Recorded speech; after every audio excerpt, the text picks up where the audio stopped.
여러분 안녕하십니까? 우리 병원교회 우리 성도님들, 또 우리 한 주간 동안 또 우리 경로당의 어르신들 만나서 행복한 시간이었습니다. 우리 남집사님들 특별한 찬양을 인해서 감사합니다. 다니엘서 다시 읽고 있는 우리 다니엘서인데, 오늘 저는 참된 위대함과 참된 겸손이라는 제목으로 말씀을 좀 나누고자 합니다. 여러분, 높아지는 게 어려울까요? 낮아지는 게 어려울까요? 둘 다 어렵습니다. 누가 높은 데 올라가려고 해도 쉽지 않습니다. 근데 낮아지는 건요, 그건 더 어렵습니다. 여러분, 우리 물속에다가 풍선을 불어가지고 풍선을 물속에다 집어넣으면 들어갈까요? 그거 안 들어갑니다. 여러분, 낮아지는 것은 예수님의 마음이 있지 않으면 불가능합니다. 축구선수 이영표 선수, 전 축구선수였던 이영표 선수가 국가대표도 하고 축구선수로 아주 잘 나갈 때, 최고의 정점에 있을 때 갑자기 마음속에 무슨 생각이 들었는가 하면 겸손해야 되겠다라는 생각이 들었습니다. 이 사람이 장로교회 집사입니다. 사람이 높은 곳에 있다고 생각이 될 때 겸손해야 그게 진짜 겸손한 거지 라는 생각이 들었습니다. 그래서 평소보다 겸손에 대해서 많이 기도하고 묵상했습니다. 약 2년을 그렇게 했습니다. 그랬더니 마음속에 무슨 생각이 들었는가 하면, 내가 2년 동안 겸손을 묵상했으니까 내가 전보다 좀 겸손한 사람이 되었겠지? 이 생각이 들더래요. 그 순간 그가 깨달았답니다. 겸손하기 위해서 최선을 다했는데, 말씀도 묵상하고 기도도 하고 했는데 결국 자기에게 찾아온 것은 아주 교묘한 교만이었다는 사실을 깨닫게 됩니다. 그러면서 자기가 이렇게 고백합니다. 나는 존재론적으로 겸손할 수 없는 사람이구나. 이런 내가 겸손하려고 했구나.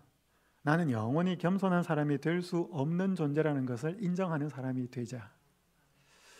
여러분, 사람이 예수님께 가까이 가면 예수님을 닮아가는데, 예수님의 중요한 나는 이런 사람이다라고 말씀하신 게 마태복음 11장에 나옵니다. 나는 마음이 뭐하고 뭐하다?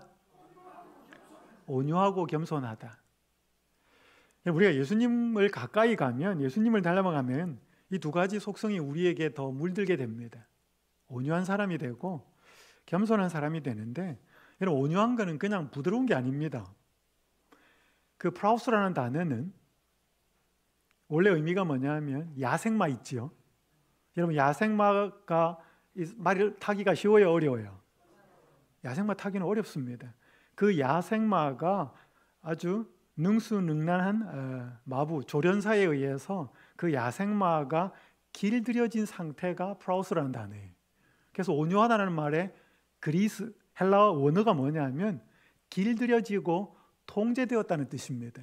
그러니까 그냥 이렇게 부드러운 게 아니고 굉장히 뭔가 폭발하는 에너지와 이걸 갖고 있는데, 그게 아주 위에서부터 내려오는 힘에 의해서 통제가 되고 거기에 순응하는 상태를 온유라 그래요. 그러니까 여러분, 온유는 절대로 나약하거나 약한 게 아닙니다. 온유는 굉장한 파워를 갖고 있는데 그거를 아무데나 쓰지는 않고 굉장히 정제되고 절제된 통제 아래 있다는 것입니다. 그게 온유예요. 그래서 온유는 뭐하고 가까운가 하면 절제하고 가깝습니다. 그러면서 겸손하다 그랬거든요. 우리는 이게 자연적으로는 안 됩니다. 오늘 저는 다니엘 4장을 좀 살펴볼 터인데, 제가 다시 읽는 다니엘서, 여러분 뭐 다니엘서 많이 읽으셨습니다. 물론 모르는 분도 계시지만 어쨌든 이 다니엘서 1장부터 5장까지 6장까지는 계속 스토리입니다. 이야기. 그래서 이 스토리를 우리가 지금 6화 원칙에 따라서 읽는데, 자, 첫 번째는 뭘 좀 찾자 그랬습니까? 전체를 타고 흐르는 흐름을 찾자 그랬습니다. 사람이 뭐 했다 하지 말고 하나님이 뭐 하셨는지, 하나님 중심적으로 성경을 좀 보자 그랬습니다. 그래서 다니엘 4장의 전체 흐름은 하나님이 바벨론 왕 느부갓네살에게 두 번째 꿈을 주셨다는 것입니다. 첫 번째 꿈이 다니엘 2장에 나와 있고, 두 번째 꿈이 다니엘 4장에 나와 있습니다. 그럼 이제 6화 원칙으로 좀 질문을 물어보겠습니다. 언제 두 번째 꿈을 주셨는가 하는 거죠. 다니엘 4장 4절은 이렇게 말씀합니다. 나 느부갓네살이 내 집에 편히 있으며 내 궁에서 평강할 때. 별로 어려움이 없었습니다. 다니엘 2장은 언제 꿈을 주셨다 그랬어요? 뭐를 생각할 때? 장래 일을 생각할 때. 미래가 어떻게 될까 고민할 때 그 금신상과 돌나라에 대한 꿈을 주셨는데 두 번째 꿈은 그냥 왕궁에서 평안할 때였습니다. 자, 어디에서 주셨나? 궁에 있을 때였습니다.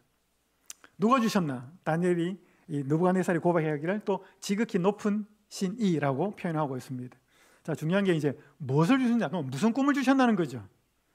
잠깐만 읽겠습니다. 빨간 부분. 내가 본즉 땅의 중앙에 뭐가 있었다? 한 나무가 있는 것을 보았는데 높이가 높았다 그랬습니다. 이 꿈 이야기는 조금 더 이야기하겠습니다. 14절에 보면 하늘에서 관찰하고 있는 순찰자가 그 나무를 베어버리라 그럽니다. 느부갓네살이 꾼 꿈에 그런 이야기가 들린 거죠. 13절 그러나 그 뿌리에 그루터기를 땅에 남겨두고 쇠와 노줄로 동이고 그것을 들풀 가운데 두어라.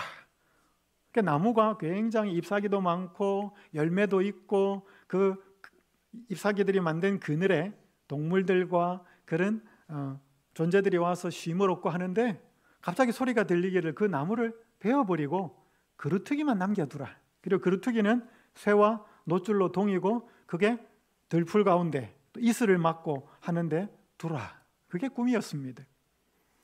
자, 그럼 이게 꿈 내용이 뭐냐는 거죠. 왕이요. 이 나무는 곧 누굽니다? 왕이시니라. 왕이시라. 여러분, 성경은 종종 나무에다가 개인이나 나라를 비유합니다. 그래서 이스라엘을 포도나무, 무화과나무 그렇게 비유하고요. 종종 개인에게도 나무로 비유를 합니다. 옛날에 우리 재림교회 안에서 신교훈 목사님이 돌아가셨을 때 한 분이 그렇게 이야기했습니다. 거목이 쓰러지셨대. 그럼 사람도 나무에다가 비유를 하기도 하죠. 이때 느부갓네살이 꿈에서 본 그 나무가 자기 자신이었다는 것입니다. 23절 근데 왕이 사람에게서 쫓겨나서 들짐승과 함께 살며 소처럼 풀을 먹으며 하늘 이슬에 젖을 것이요 이와 같이 7대를 지낼 것이라. 이게 꿈의 내용이었습니다. 그래서 다니엘이 꿈을 해석해 주면서 27절에 그 해결 방법도 알려줍니다. 그런즉 왕이여 내가 아뢰는 것을 받으시고 공의를 행함으로 죄를 사하고 가난한 자를 긍휼히 여김으로 죄악을 사하소서. 그리하시면 왕의 평안함이 혹시 장구하리이다. 해결책도 줍니다. 근데 이 다니엘서 죄송합니다. 3장이 아니고 4장 하는 잘못 적혔네요. 근데 그대로 순종하지 않습니다. 결과가 이제 달라지죠. 29절에 보면 12달이 지난 후에 내가 바벨론 왕궁 지붕에서 거닐세 나 왕이 말하여 이르되 이 큰 바벨론은 내가 능력과 권세로 건설하여 나의 도성으로 삼고 이것으로 내 위엄의 영광을 나타낸 것이 아니냐 하였더니 이게 문단어가 많이 들어가죠. 내가 나의 내 자기를 높입니다. 그때 이제 그가 짐승과 같은 삶으로 생활을 하게 됩니다. 33절에 보면 바로 그때에 이 일이 나 느부갓네살에게 응함으로 내가 사람에게 쫓겨나서 소처럼 풀을 먹으며 몸이 하늘 이슬에 젖고 머리털이 독수리털과 같이 자랐고 손톱은 새 발톱과 같이 되었더라. 이게 리칸트로프라고 일종의 자기가 소라고 생각하는 정신질환에 정신병에 걸립니다. 7년 동안. 좀 뒤에 살펴보겠습니다. 그게 꿈의 내용이었고 결과였습니다. 뭐 어떻게 하나님이 꿈을 주셨는지는 정확하게 나와 있지 않습니다. 자, 제가 본문을 성경을 읽을 때 이야기식으로 기록된 스토리가 있는 본문에 있어서는 육하원칙, 언제 어디서 누가 무엇을 어떻게 왜, 그중에 육하원칙 중에 뭐가 제일 중요하다 그랬죠? 왜가 제일 중요합니다. 그 스토리가 기록된 목적이 있기 때문에. 그 왜가 뭐냐면 다니엘 4장 17절에 나와 있지만 이건 3번이나 다니엘 4장에 반복됩니다. 이는 순찰자들의 명령대로요 거룩한 자들의 말대로이니. 노란 부분 함께 읽겠습니다. 시작. 지극히 높으신 이가 사람의 나라를 다스리시며 자기의 뜻대로 그것을 누구에게든지 주시며 또 지극히 선한 자를 그 위에 세우시는 줄을 사람들이 알게 하려 함이라. 그러니까 이 내용이 다니엘 2장하고 겹쳐요. 다니엘 2장은 돌나라가 이루어져서 하나님의 나라가 마지막으로 영원히 망하지 않는 나라가 세워진다는 것이고, 다니엘 4장은 한 번 더 반복하면서 훨씬 더 강력한 기별이 들어오고 느부갓네살이 여기에 순종하지 않았을 때 징계가 내립니다. 그리고 나중에는 회복을 시키죠. 하나님이 기별을 주시면요, 처음에는 부드럽고 이렇게 주시다가 그걸 순종하면 사람들에게 큰 축복이 있지만 그걸 자꾸 거절하면 기별은 세집니다. 그리고 거기에 따른 징계도 나타납니다. 다니엘 4장의 중심 사상은 인간의 참된 위대함은 하나님을 인정하고 순종하는 참된 겸손함에 있다는 사실을 우리 말씀을 통해서 좀 살펴보고자 합니다.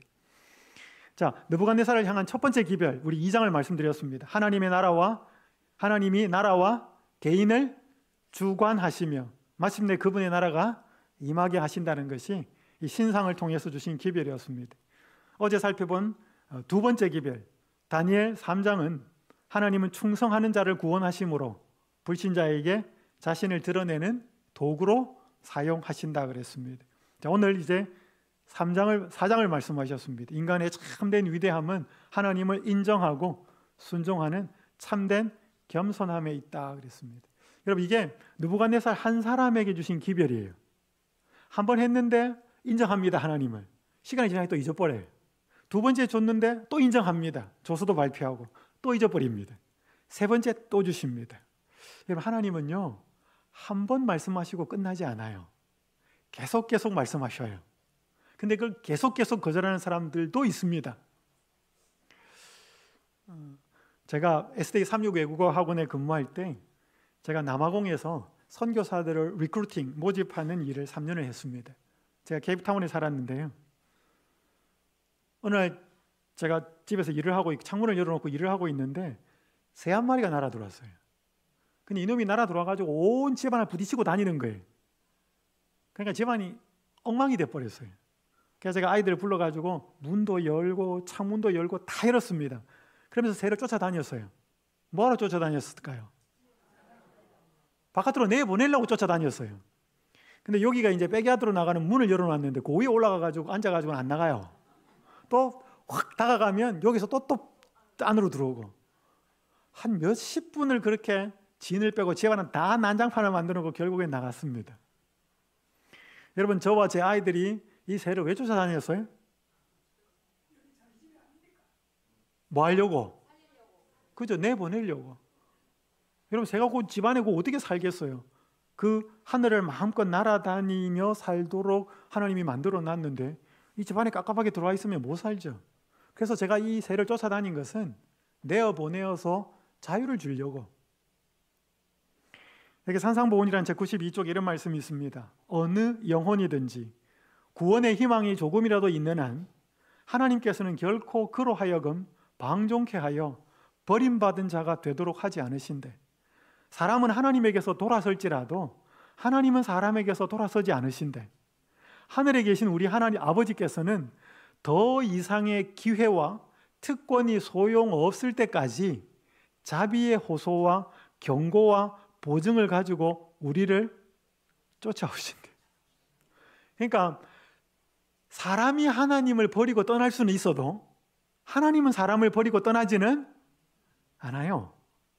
근데 그래서 기별을 주고 돌아오도록 초청하고 또 주시고 하면 그걸 이렇게 받고 돌아오는 사람이 있고 그걸 계속 거절하는 사람이 있습니다.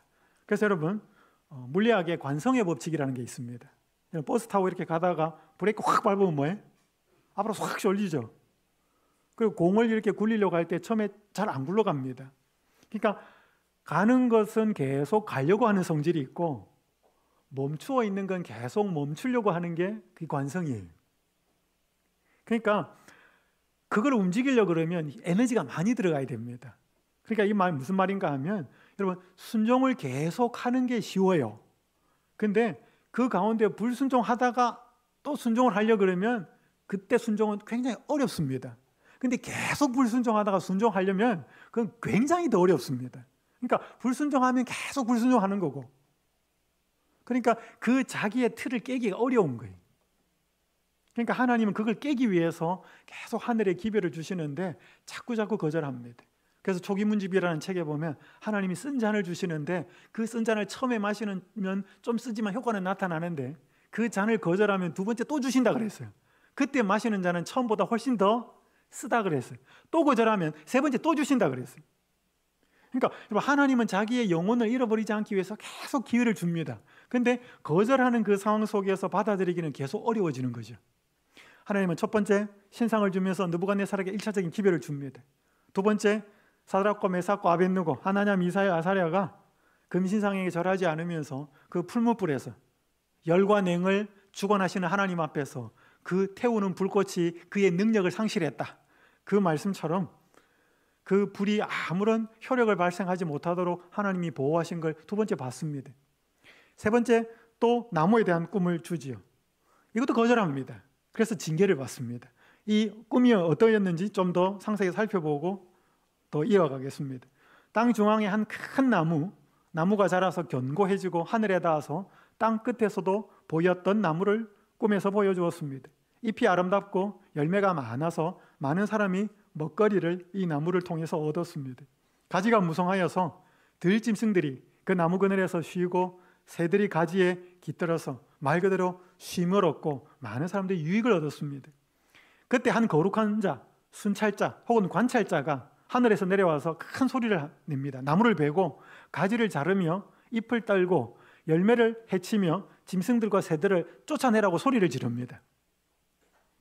그러나 나무에 거루터기는 남겨두고 다 잘라버리지 말고 뿌리 부분 그루터기는 남겨두고 쇠와 노줄로 묶고 들풀 가운데 이슬을 맞는 가운데 놓아두라 그럽니다. 나무의 그루터기는 이슬에 젖고 땅의 풀 가운데 있게 되었습니다. 그럼 이게 왜 주어졌는가? 아까 말씀대로 나무로 표상된 한 존재, 느부갓네살이죠. 짐승의 마음을 받아서 7년을 지낼 것인데 그가 지극히 높으신 이가 사람의 나라를 다스리시며 자기의 뜻대로 그것을 누구에게든지 주시고 또 지극히 천한 자를 그 위에 세우시는 줄을 깨닫게 되면 회복이 될 거라는 그런 말씀이었습니다. 그래서 아까 나무를 이야기했습니다. 자, 27절에 보시면 아까도 읽었습니다. 그런즉 왕이여 내가 아뢰는 것을 받으시고 공의를 행함으로 죄를 사하고 가난한 자를 긍휼히 여김으로 죄악을 사하소서. 그리하시면 왕의 평안함이 혹시 장구하리이다. 이게 해결책으로 준 거예요. 여러분, 느부갓네살은 43년을 통치합니다. 43년을 통치하는데 초반에는 주로 어디에서 많은 시간을 보내는가 하면 전쟁터에서 시간을 보냅니다. 그러니까 정복자였어요. 그러니까 바깥에 주로 있었습니다. 그리고 어느 정도 바벨론 이 제국이 완성이 되고 난 다음부터는 이제 들어와서 통치를 하는데 그때는 뭐를 주로 하는가 하면 토목 공사를 굉장히 많이 합니다.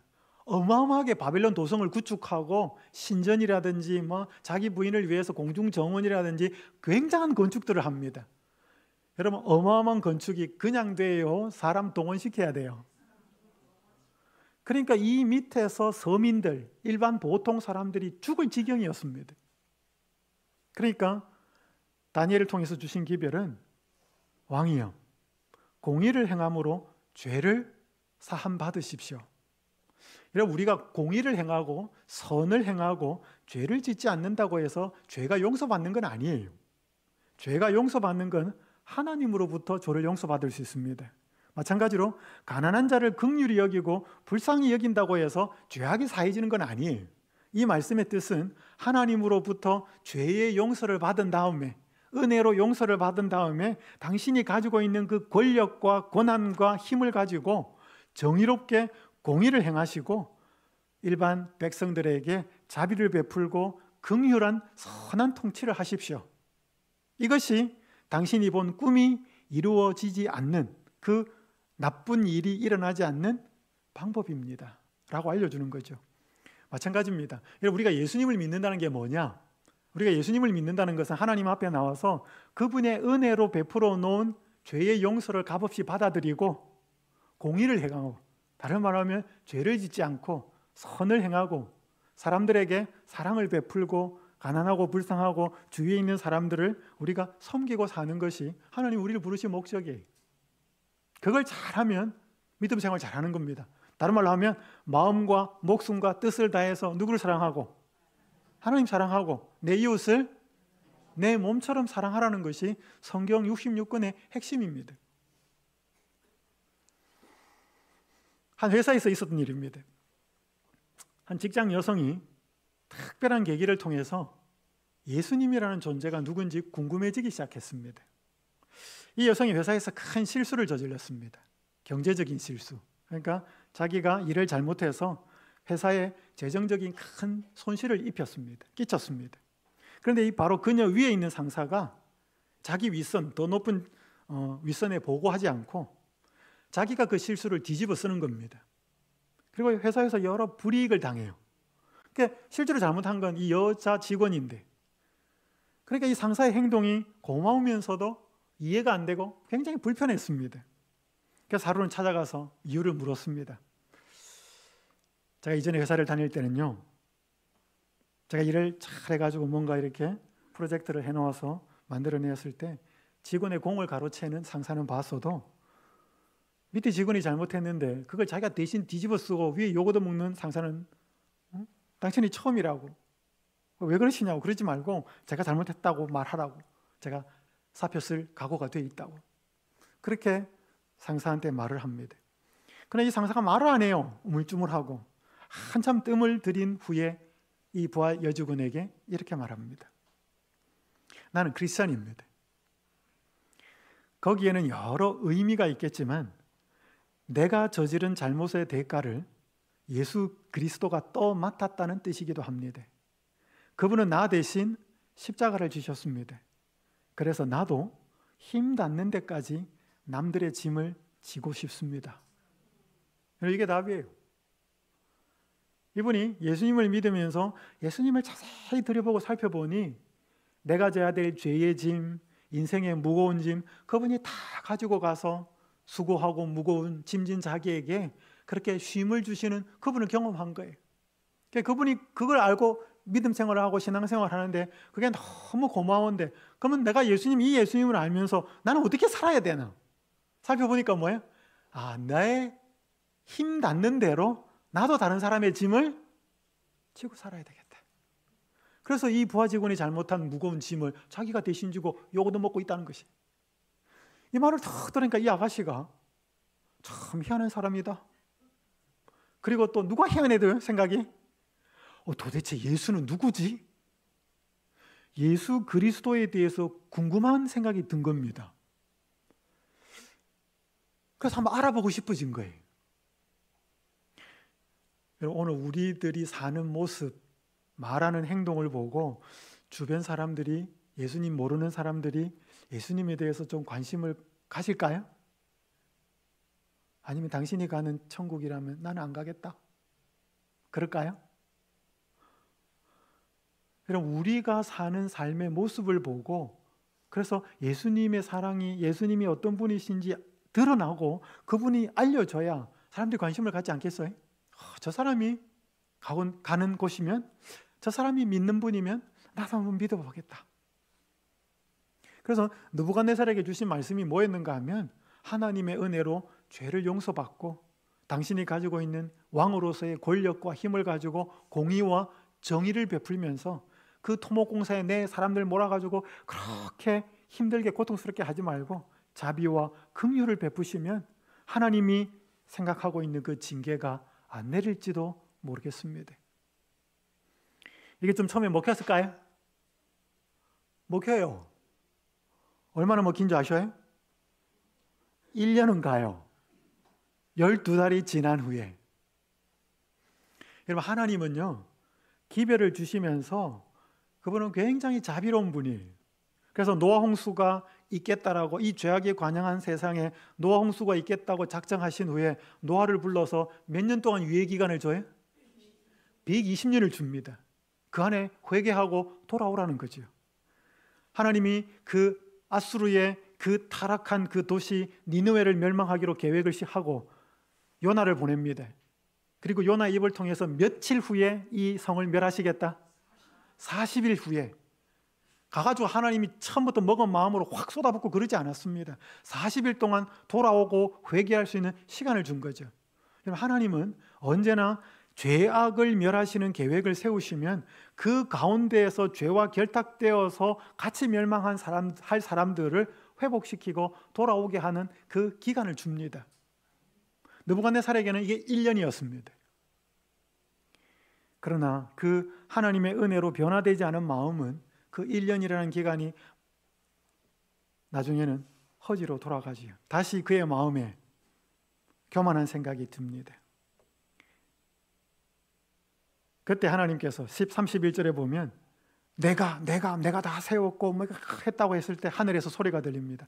느부갓네살 왕아, 내게 말하노니 나라의 왕위가 내게서 떠났느니라. 여러분, 하나님이 이런 분이라는 사실을 경험하려면 이게 실제로 하나님이 주셨다, 당신이 이 나라를 통치하는 권력과 힘과 능력을 주셨다라고 하는 것을 뭐 해봐야 이게 하나님이 주셨다라고 진짜 알까요? 이걸 없애봐야 하나님이 주셨다는 사실을 깨닫습니다. 여러분, 돈이 굉장히 파워가 있다고 생각하는 사람이 언제 돈이 무능력하고 돈의 한계를 느낄까요? 돈이 모든 것을 척척 다 이루어가면 돈이 힘이 없다는 느낌을 못 받아요. 그런데 언제 돈의 한계를 느낄까요? 여러분, 아파봐요. 돈을 끄러미로 갖고 가도 그 돈이 내 병을 못 고친다라고 생각하면 뭐예요? 아, 돈이 이런 거구나. 옛날에는 돈이면 모든 것이 다 될 줄 알았는데 지금은 돈이 못하는 상황이 딱 발생해버리면, 하나님이 그걸 허락하시면 돈의 한계를 엄청나게 느끼는 거죠. 하나님이 느부갓네살에게 이 나라와 권세와 능력을 줬다 그래도 그럴까? 내가 전쟁 잘했어. 우리 아버지가 물려줬는데, 그렇게 생각하잖아요. 너 이제 왕의 자리에서 떠나라. 그게 나타나면 이게 하나님이 주신 건가? 하나님은 그런 식으로 우리에게 고난과 시련을 허락합니다. 늘 그렇게 하지는 않아요. 우리가 영원한 생명을 잃어버릴 가능성이 있으면 그렇게 하는 거죠. 여러분, 이게 역사적으로 이제 고고학자들이 바벨론의 도성의 어떤 형태를 복원시킨 것입니다. 여기 중앙에 흐르고 있는 이 강이 유프라테스 강이, 그리고 오른쪽에 보면 내 성벽이 있고 바깥으로는 외 성벽이 있습니다. 이게 난공불락이었습니다. 내 성벽의 두께는 3.6m였습니다. 마차가 지나다녔어요. 외 성벽의 두께는 6.7m였습니다. 마차가 왕복으로 지나다녔습니다. 그러니까 우리로 말하면 뭐예요? 도로에 2차선 왕복도로라는 것입니다. 말 2마리가 이끄는 마차가 비껴나갈 수 있었습니다. 그게 벽이에요. 그러니까 그 벽을 뚫고 들어오기는 굉장히 불가능한 겁니다. 그리고 이 유프라테스 강물을 끌어들여 가지고 물길을 다 둘렀기 때문에 이 성을 점령하는 건 거의 불가능했습니다. 에사길라라고 하는 마르둑 신전을 세웠고, 신전 탑인 에테메난키라고 하는 호탑, 지구라시라고 그러죠. 옛날에 바벨탑의 어떤 모습일 거라고 하는데 엄청나게 건축을 많이 했습니다. 그 중에 자기 아내였던 왕비였던 아미타스, 이 왕비가 살았던 동네는 굉장히 숲이 많았는가 봐. 자기 고향에 늘 향수가 이렇게 있으니까 거기 있는 정원을 본따 가지고 어마어마한 정원도 짓고, 그러니까 이런 거 다 누굴 동원시켰겠어요? 이런 어마어마한 건축들은 다 백성들 동원시킨 거죠. 그러니까 뭔가 자비가 있었겠습니까? 그래서 바벨론 성문 이시타로 게이트라고 그럽니다. 어마어마합니다. 지금 독일의 페르가몬 박물관에 복원을 시켜놨습니다. 이 느부갓네살 왕 당시에 한 비문에 쓰여진 그의 글이 있습니다. 이거는 이제 점토 문자로 발굴이 되었습니다. 나는 거룩한 도시, 위대한 도시들의 영광인 바벨론을 이전보다 더 뛰어나게 만들고 그 재건을 촉진하였대. 나는 신들과 여신들의 신전을 나처럼 환하게 밝히고 모든 왕 중에서 마르둑을 위해, 마르둑은 바벨론의 주신이었습니다. 마르둑을 위해 나처럼 대규모로 건축한 왕은 없었대. 나는 또한 에사길라는 마르둑 신전을 말합니다. 에사길라 신전의 시설을 크게 확장하고 바벨론을 이전에 없었던 방식으로 새롭게 하였다. 나의 위대한 사업, 즉 선왕들보다 더 많이 신전들을 아름답게 꾸민 업적은 문헌에 기록되어 후세를 위해 남겨두노라. 나의 명이 길고 내가 자손을 통해 즐거움을 누리며 후손들이 검은 머리의 백성을 영원히 다스리기를 바라며 나의 이름이 미래에도 영원히 빛나기를 바라노라. 이 비문에 써놓은 글이 어떤 것 같아요? 그냥 여기에 교만과 자고함과 자기의 이게 만땅으로 올라간 겁니다. 이런 것들이 많이 남아있어요, 기록에. 하나님이 당신에게 이 권세를 준 걸 인정하고 정의를 행하고 불쌍히 사람들을 여기면서 당신의 죄를 용서받고 그렇게 하나님을 인정하고 겸손하게 사십시오. 통치하십시오. 그랬는데 내가 계속 그럴 때 뭐예요? 갑자기 정신이 이상해집니다. 그래서 이걸 리칸트로피라고 그럽니다. 사람이 자신을 짐승으로 생각하고 짐승처럼 행동하는 정신질환을 의미합니다. 자신을 새라고 생각하는 에비안트로피라는 병이 있어요. 그리고 자신을 소라고 생각한 보온트로피라고, 이 정신병의 일종입니다. 그러니까 바깥에 자기가 소라고 생각하면 풀 뜯어먹고 그죠? 새라고 생각하면 막 날라 그러고 높은 데 가서 뛰고 막 이래요. 정신병의 일종입니다. 이렇게 7년을 보냅니다. 근데 이게 역사적 기록으로 안 남아 있어요. 그러니까 이제 사람들이, 역사학자들은 이게 성경에밖에 없어서 신빙성이 없다 그렇게 말하죠. 이런 왕이 이렇으면 이게 기록에 남겼을까요? 그 후손들이 안 남겼을 것입니다. 있어도 다 지웠었겠죠. 아니면 자기가 정신 차리고 지웠든지. 그가 교만한 마음을 가지고 하나님이 통치하시는 것을 인정하지 않았을 때, 하나님이 그 경고의 세 번째 기별의 경고까지 주셨을 때, 그가 그것을 거절했을 때 하나님의 징계가 임합니다. 여러분, 결국 우리 역시 우리가 예수님과 하나님의 능력으로 우리의 마음이 통제받지 않으면 우리 역시 짐승 같은 삶을 살아요. 성질 부리기도 하고요. 짐승의 속성이 막 나타나잖아요. 짐승같이. 제가 한 기사를 보다가 일본에 있는 한 군인의 이야기를 보면서 참 여러 가지 생각이 들었습니다. 이 오노다 소이라는 군인인데, 태평양 전쟁 막바지 1944년이죠. 사령관으로부터 한 명령이 떨어집니다. 지휘관으로부터. 별로 훈련되지 않은 250명의 병사를 데리고 가서 저 필리핀에 있는 조그만 섬 루방섬이라는 곳에 가가지고 미군의 공격을 지연시키기 위해서 비행장 활주로를 파괴하고 게릴라전을 벌이라고 하는 그러한 명령을 받고 작전에 투입이 됩니다. 그러면서 사령관이 보낼 때 뭐라고 말했는가 하면, 자살도 하지 말고 끝까지 버텨라.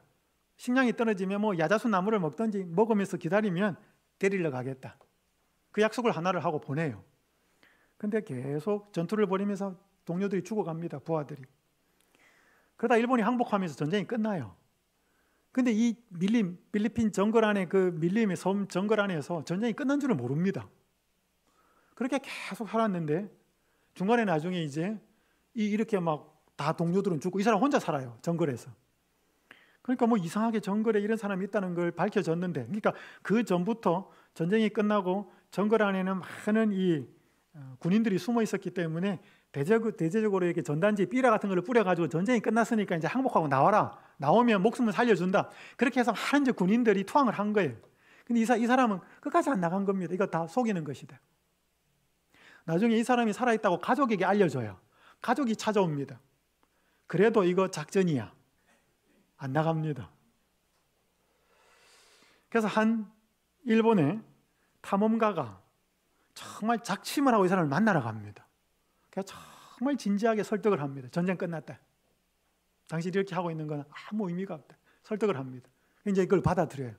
근데 안 나와요. 그래도 뭐라고 요구를 하는가 하면, 나에게 명령을 보낸 직속 상관의 투항 명령서를 받아오라는 것입니다. 그래야 나가겠다는 것입니다. 그래서 이 사람, 그 탐험가가 나와가지고 이 전역한 군인들이 수소문 합니다. 그래서 직속 상관 한 사람을 찾아요. 그래서 지금의 대장으로부터 투항 명령, 항복 명 그거 한 그 서류를 가지고 그 직속 상관이 밀림으로 들어갑니다. 그리고 그걸 받고 투항을 합니다. 몇 년 만에 나오는가 하면 30년 만에 나옵니다. 그러니까 1944년에 전쟁 끝나기 전에 1년 전에 들어가가지고 1974년에 나왔으니까 30년 만에 나온 겁니다. 일본에서는 일대 영웅이 됩니다. 제가 이번 기사를 가만히 읽고 나서 두 가지 생각이 들었습니다. 굉장히 대단히 충성스러운 사람이다. 첫 번째, 그 생각이 들었고요. 두 번째, 한편으로는 굉장히 어리석은 사람이다. 바보 같은 사람이다. 두 가지 생각이 같이 들었습니다. 여러분, 이 사람은 자기가 이 안에 들어가가지고 혼자서 총알이 있었는지도 모르겠지만, 그래서 동물 잡아먹고 거기 있는 거 밀림에서 있는 뭐 먹으면서 바깥에는 새로운 세상이 이루어졌다는 사실을 모르고 그 안에서 그 세상이 전부인 줄 알고 살아간 거죠. 얽매여 있는 거죠. 여러분, 우리가 어쩌면 하나님이 우리를 자유롭게 하시는 그 자유로운 생활 속에 살아가지 못하면 우리는 죄라고 하는 정신병에 얽매이게 살아갑니다. 그래서 이 고든 맥도날드가 쓴 책에 이렇게 나옵니다. 우리는 모두 타인과는 구별되는 독특한 포로 상태에 있다. 각자의 경우가 다 다르며 포로 상태와 관련하여 장점이나 약점도 모두 다르다. 그러나 우리는 악의 포로가 된 죄인이라는 다 똑같은 딱지를 달고 있다. 즉 우리는 악의 포로가 된 죄인으로 외부에서 와야만 하는 해방을 필요로 하는 존재이다.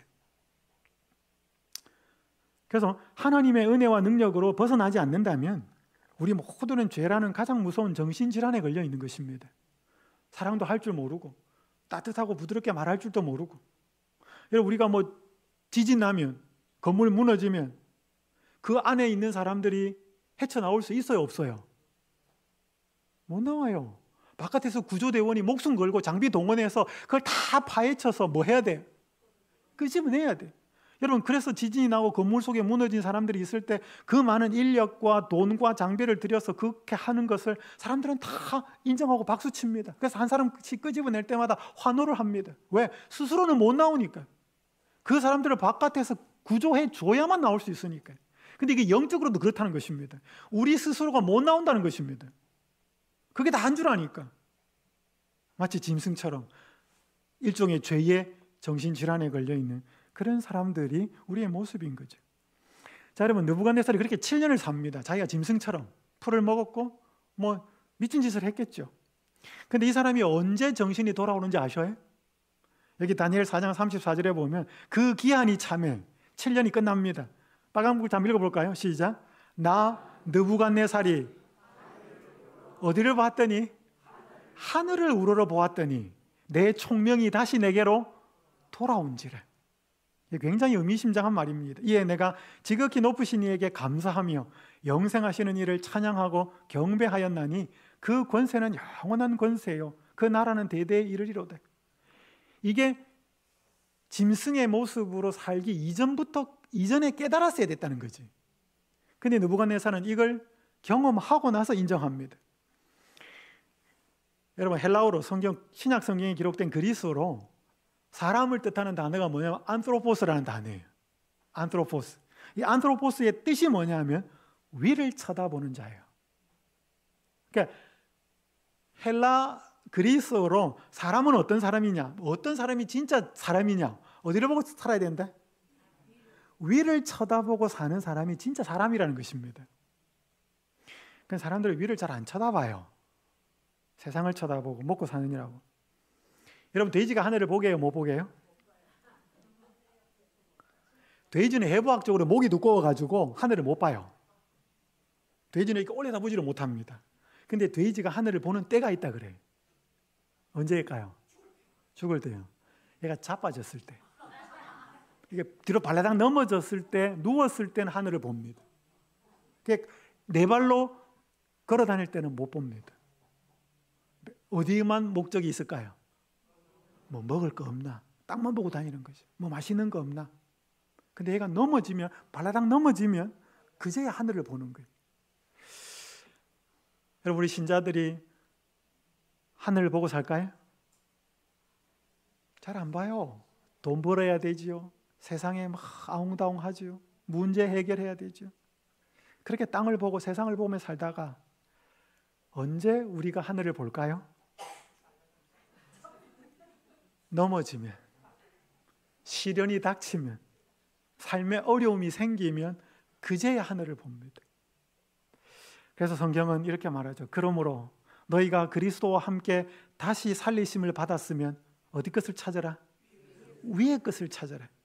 거기는 그리스도께서 하나님 우편에 앉아 계시느니라. 위의 것을 생각하고 땅의 것을 생각하지 말라.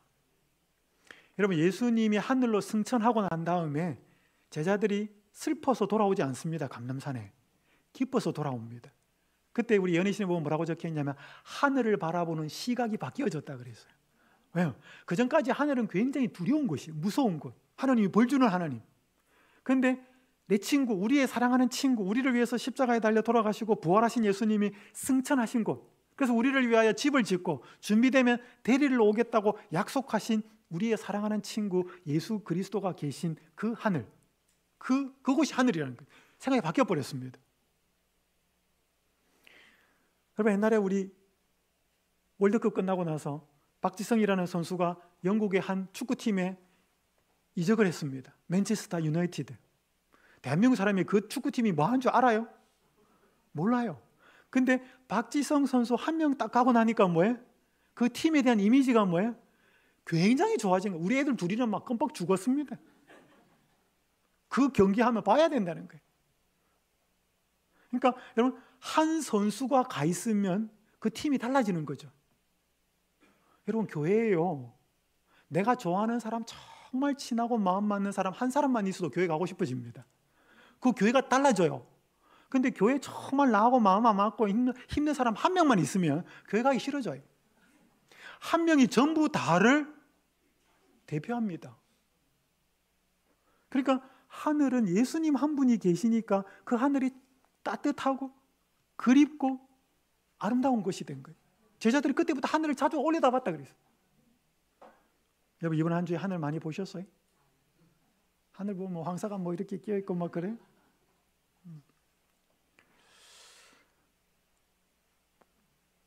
제가 알고 있는 한 집사님 이야기입니다. 예수님을 믿었는데 하늘을 별로 안 보고 땅만 보고 사는 분이 한 분 있어요. 친구 좋아하고 운동 좋아하고. 제가 한 교회에서 목회하는데 한 가정이 이사를 왔어요. 아내는 교회 열심히고 세 자녀도 그렇게 신앙을 잘하는데 이 남편은 11시 교인이었어요. 11시 예배드리고 와서 제가 설교하고 나서 기도 딱 하고 보면 없어졌어요.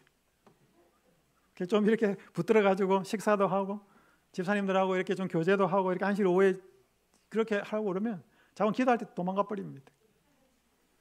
근데 이 집안에 변화가 있었어요. 큰딸이 천명선교사를 갔습니다. 그 천명선교사를 가서 그것도 아주 오지를 갔어요. 집에 가족들한테 편지를 쓰는 겁니다. 아빠, 엄마, 제가 여기 도착했어요. 먹을 물이 없어서 몇 킬로를 걸어가서 물 길러 왔어요. 그리고 화장실에서 볼일을 봤는데 종이도 없어서 나뭇잎으로 해결했어요. 뭐 이런 이야기들이 적혀 있는 거예요. 그러니까 아버지가 갑자기 심각해진 거예요. 11시 교회 가고 친구들 좋아하고 놀러 다니고 그랬는데 딸이 그런 곳으로 선교사를 갔다 이러니까 아버지가 심각해진 거예요. 여러분, 가족 중에 누구 한 명이 선교사 가면 기도 안 하는 가족도요, 그 딸을 위해서, 아들을 위해서, 선교사를 위해서 기도해요. 이분이 예배가 끝났는데도 안 가고 오후에 남아 있어요. 어느 날 웬일이지? 어느 날부터 금요일 날 교회를 나와요. 어느 날 화요일 날 나와요. 그래서 저는 그 교회를 떠났어요. 제가 그 교회 이야기를 들으니까 그분이 수석 집사님이 됐다 그래요. 나중에 제가 만났어요. 그분을 만났는데 저한테 이런 이야기를 했습니다. 목사님이 제가 그렇게 쫓아올 때 정말 싫었습니다. 막 자꾸 잡으러 오니까. 근데 제가 요즘 뭐 하는지 아십니까? 뭐 합니까? 잡으러 다닌대. 집사님들 중에 자기 같은 딱 11시 예배만 딱 와가지고 안식일 딱 예배 끝나면 도망가는 그 사람들 잡으러 다닌다는 겁니다. 그러면서 저한테 하는 말이, 목사님 생각나네요. 근데 이제 보인다는 것입니다. 이제 저 집사 왜 저렇게 도망갈까? 같이 이렇게 해가지고 좀 집사회도 하고. 이분이 이제 장로가 됐어요. 또 만났습니다. 저한테 뭐라고 이야기하냐? 목사님, 제가 상장 하나 받았습니다. 무슨 상 받았습니까?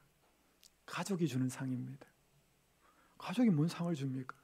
변화된 아빠, 변화된 남편, 가족 이름으로 귀하 누구는 1년 동안 예수님 잘 믿으면서 이렇게 멋지고 인내하고 사랑이 많은 남편과 아버지로 바뀌어서 가족이 인정하고 이 상장을 드립니다. 그럼 굉장한 상이에요. 그렇잖아요? 신앙을 잘하는지 안 하는지는요, 누가 제일 잘 알아요? 가족이 제일 잘 압니다. 교인들은 잘 몰라요. 우리는 굉장히 꾸밀 수 있거든요. 근데 가족은 알아요. 그래서 우리 목사들끼리 하는 말이 있습니다. 자기 부인만 설교 시간에 감동시키면 교인들 다 감동시킵니다. 왜냐하면 목사의 일거수일투족을 다 알거든요. 말은 안 하지만. 그래서 그분이 변화되었다고 가족이 인정하는 상을 받았다는 거예요. 제가 그 얘기 듣고 얼마나 감동적인지 몰랐습니다. 감동받았는지 모릅니다. 그렇게 땅을 바라보고 즐겁고 인생 즐기고 친구 좋아하고 잘 그렇게 하다가 이분이 하늘에 관심을 갖게 된 이유가 어디 있었어요? 딸이 선교사를 가는 그 시점부터였어요. 제가 그때 느꼈어요. 하나님의 사업에 그 청년 한 명이 결심하고 1년을 하나님께 드리기로 헌신했을 때 하나님은 그 이상의 어떤 것들로도 할 수 없는 어마어마한 축복을 그 가정에 선물로 베풀어 주셨습니다. 하나님 그런 분이셔요. 하나님은 그분을 위해서 헌신하면 그걸 받고 못 견디시는 분이에요. 그거보다 몇십 배, 몇백 배로 갚아주셔야 되는 분이 하나님이셔요. 여러분, 우리가 이 땅에 살면서 땅의 것에 관심을 갖고 사는 우리의 믿음의 눈을 하늘로 향하고 살아야 합니다. 그때 우리는 제정신이 듭니다. 안 그러면 다 무슨 정신이? 생각하시면 되겠습니다. 누가복음 22장 24절에 또 그들 사이에 그중 누가 크냐 하는 다툼이 난지라. 여러분, 누가복음 22장은 예수님이 제자들과 마지막 성만찬 예식을 하려고 모였을 때 제자들의 상태를 보여주는 성경 구절이에요. 예수님 지금 만 하루밖에 안 남았어요. 이제 목요일 밤 지나면 금요일 오후 3시에 십자가에 달려 돌아가실 거예요. 근데 제자들은 모여서 또 뭐예요? 누가 크냐? 뭔가 예수님 이야기를 들으니까 하나님 나라가 이루어지는 것 같은데 저분이 대장 왕으로 올라가면 넘버 2는 누구냐? 오른쪽이 누구고 왼쪽이 누구냐? 이거 계속 싸웠어요. 시대 소망 이렇게 말합니다. 그들은 자신을 스스로 평가하였고 서로를 평가하였으며 저희 형제들이 더욱더 가치 있다고 생각하는 대신에 자기 자신을 첫째로 내세웠대. 빨리 한번 읽어볼까요? 시작.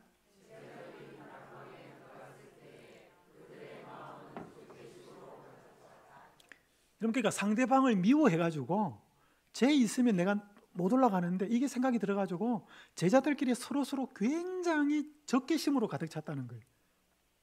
예수님 지금 뭐 하실 때가 됐는데, 십자가에 돌아가실 때가 됐는데, 하루밖에 안 남았는데, 그럼 예수님 얼마나 답답했겠어요. 이렇게 된 상황에서. 어떻게 이 상황을 예수님이 교훈하셨을까요? 어떻게 그리스도께서 사탄이 그들에게서 결정적인 승리를 얻지 못하도록 이 불쌍한 영혼들을 인도하셔야 하겠는가? 어떻게 그분은 제자라고 공언하는 것만이 제자가 되지 못하며 또한 그분의 나라에서 자리를 보장해 주지 않는다는 사실을 보여줄 수 있을까? 어떻게 그분은 참된 위대함은 사랑의 봉사, 즉 참된 겸손이라는 것을 보여주실 수 있을까?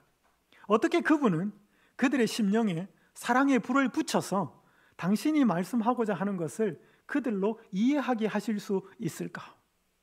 그러니까 이 지금 제자들의 마지막 모습을 다 보고 나니 예수님이 굉장히 마음이 복잡해진 거예요.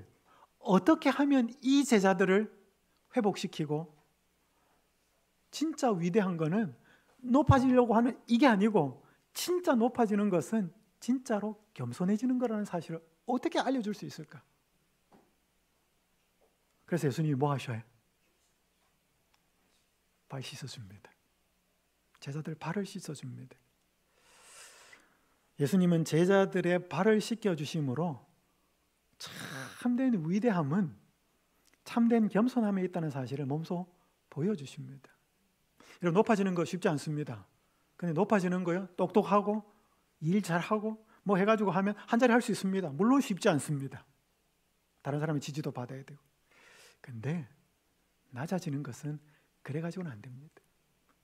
낮아지는 것은 예수님의 마음, 예수님이 내 속에 살아계시지 않으면 흉내는 낼 수 있어도 본질적으로 겸손해지는 것은 불가능합니다. 여기 굉장히 저한테는 도전적이고 충격적인 말씀이었습니다. 신물경 361페이지. 그리스도께서 당신 자신에 대하여 인자가 온 것은 섬김을 받으려 함이 아니라 도리어 섬기려 함이라고 말씀하셨다. 마태복음 20장 28절에 있으니까. 자, 빨간 부분 같이 읽습니다. 이것이 시작.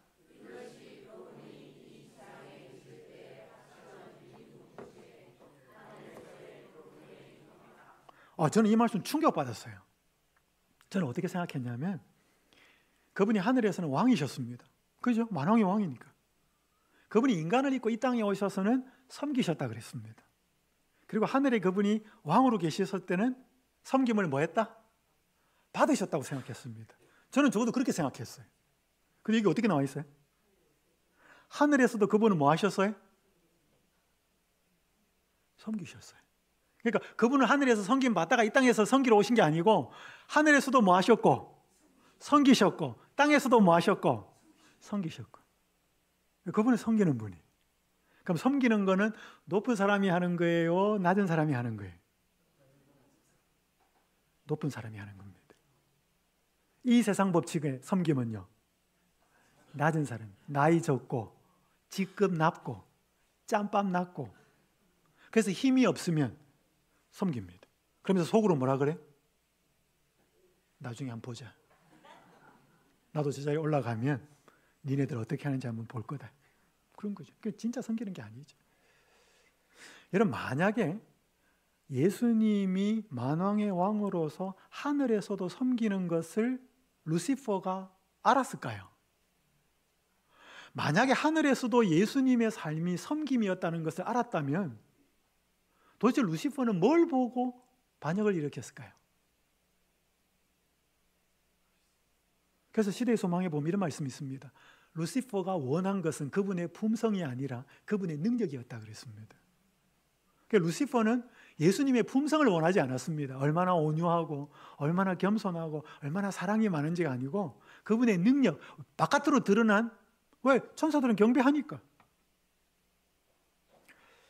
제가 한 이야기를 드리고 마치겠습니다.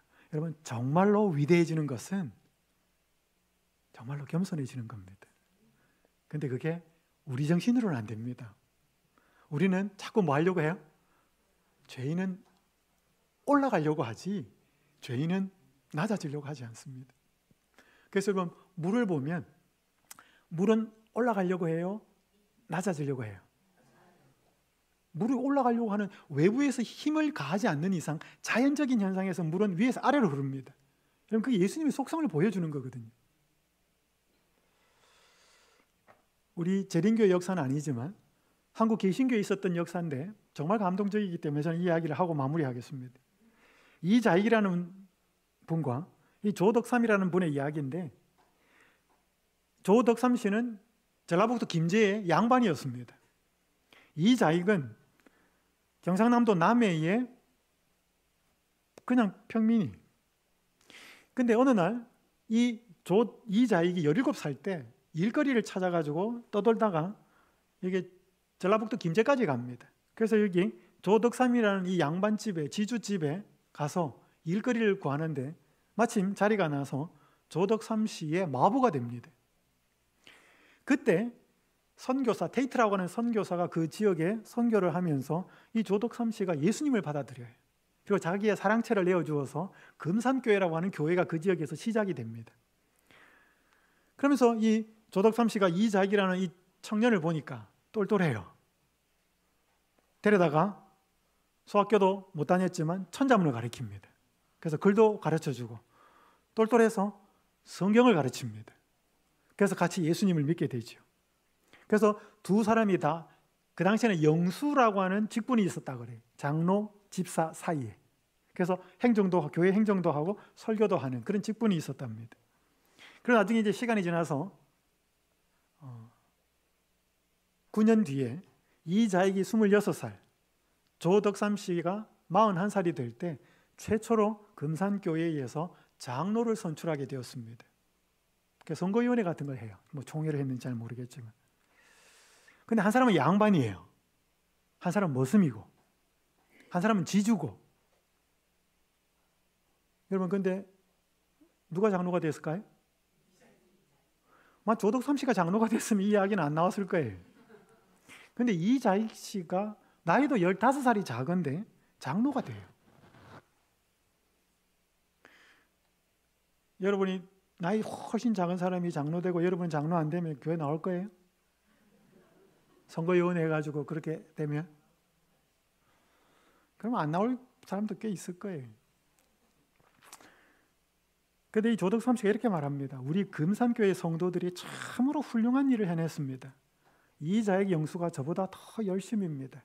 사랑하는 성도 여러분, 이자익 장로님을 모시고 우리 잘해봅시다.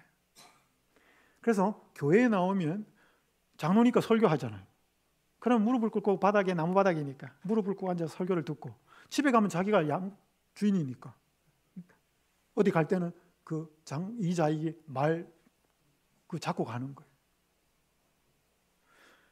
그것뿐만 아니고 이 이자익이라고 하는 이분이 너무 똘똘하니까 평양신학교에 신학 공부하러 보냅니다. 그래서 자기 가족들 다 뒷바라지하면서 나중에 목사가 돼요. 한국교회에 굉장히 훌륭한 목사가 됩니다. 근데 그걸 뒷바라지를 누가 다 해요? 조덕삼 이분이 합니다. 그리고 이 이자익 씨가 장로가 되고 난 다음에 3년 뒤에 그 교회에서 조덕삼 씨는 장로가 됩니다.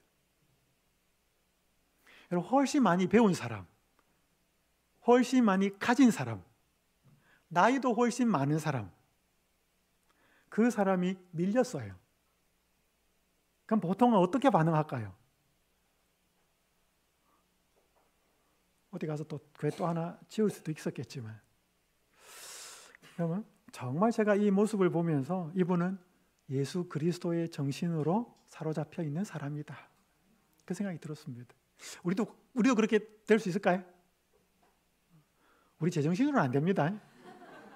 그래서 우리가 예수님의 정신이 필요하고 예수님의 마음을 필요한 필요가 있습니다. 제가 예내신 세 구절 읽고 마치겠습니다. 지위가 품성에 거룩함을 주는 것은 아니다. 하나님께 영광을 돌리고 그분의 명령에 순종함으로써 사람은 참으로 위대하게 된다. 하나님을 경외하는 것은 모든 참된 위대함의 기초가 된다. 죄인이 십자가 곁에 믿음으로 무릎을 꿇을 때 그는 인간이 도달할 수 있는 최고의 장소에 도달한 것이다. 여러분, 인간이 올라갈 수 있는 최고 높은 장소가 어디예요? 십자가 앞에 무릎 꿇는 거예요. 겸손하게. 그럼 그 사람이 최고 높이 올라갔다고 예수님께서는 높여주실 것입니다. 느부갓네살이 자기가 잘났다고 이 도성 내가 지었지, 내가 이 나라의 왕이지 라고 세속의 정신으로 물들 때 하나님은 그를 짐승의 수준으로 낮춥니다. 그리고 그 모든 것을 주관하고 있는 분이 하나님 자신이라는 걸 알려주십니다. 그리고 7년이 찼을 때 그가 짐승에 같이 그런 정신질환에 사로잡혀 있다가, 그렇게 살다가 짐승처럼 살다가 하늘을 우러러 볼 때, 하늘을 올려다 볼 때 그에게 총명이 돌아왔다 그랬습니다. 그리고 하나님이 누구이신지를 인정했다 그랬습니다. 우리 사랑하는 성도 여러분, 우리가 정말로 예수님을 믿으면서 예수님의 정신으로 물들여져서 살아야 되겠습니다.